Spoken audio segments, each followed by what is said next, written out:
राधे राधे, जय श्री कृष्णा, जय सीताराम। सुनिएगा वैशाख महात्म का 23वां अध्याय।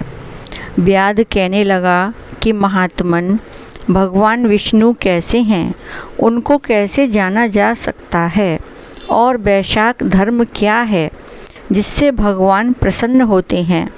व्याध के इस प्रकार पूछने पर मुनि कहने लगे कि सर्वशक्तिमान, निर्गुण, निश्चेष्ट, विश्व सच्चिदानंद स्वरूप और संपूर्ण चराचर अनंत के स्वामी हैं।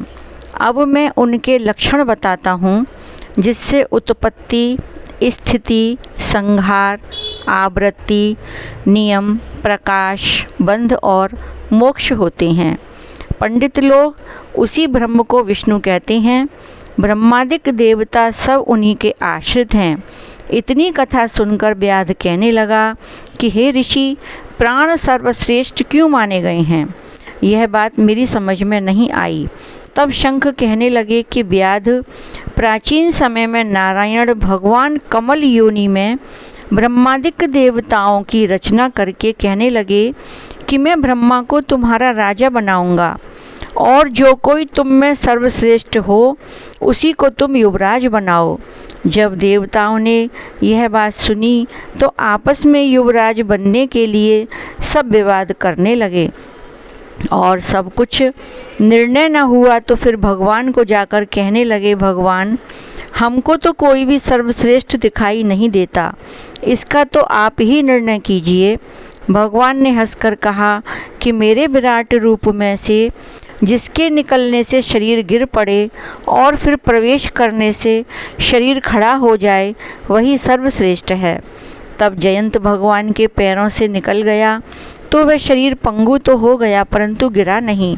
इसी तरह गुहेंद्रिय से दक्ष के निकल जाने से शठ कहा गया, हाथों में से इंद्र के निकल जाने से हस्तहीन कहा गया, नेत्रों में से सूर्य के निकल जाने से बहरा, जिह्वा से वरुण निकल जाने से अरसक्ष, और मन को चैतन्य करने वाले रुद्र के निकल जाने से तो जड़ कहाने लगा, परंतु देह गिरी नहीं, वरन पूर्ववत सब कार्य होते रहे। मगर फिर प्राणों के निकलते ही देह गिर गई और उसको भूत कहने लगे। तब सब देवता आराम में विस्मय करके कहने लगे कि हम में से तो जो इस देह को उठाने में समर्थ होगा वही सर्वश्रेष्ठ एवं युवराज होगा।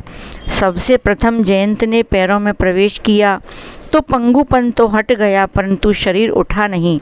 दक्ष गुहेंद्रिय द्वारा प्रविष्ट हुआ, इन हाथों द्वारा, सूर्य नेत्रों द्वारा, अग्नि बाड़ी द्वारा, रुद्र मन के द्वारा प्रविष्ट होने पर भी देह उठी नहीं।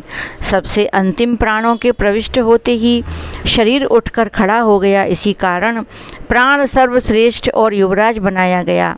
तब प्राण के सम्मान के लिए सब सामवेद का गान करने लगे। इसलिए स्थावर और जंगमात्मक के लिए यह सृष्टि प्राणात्मक है। प्राण ही जगतपति है, प्राण बिना जगत में कुछ भी नहीं है। बोलिए श्री राधे राधे।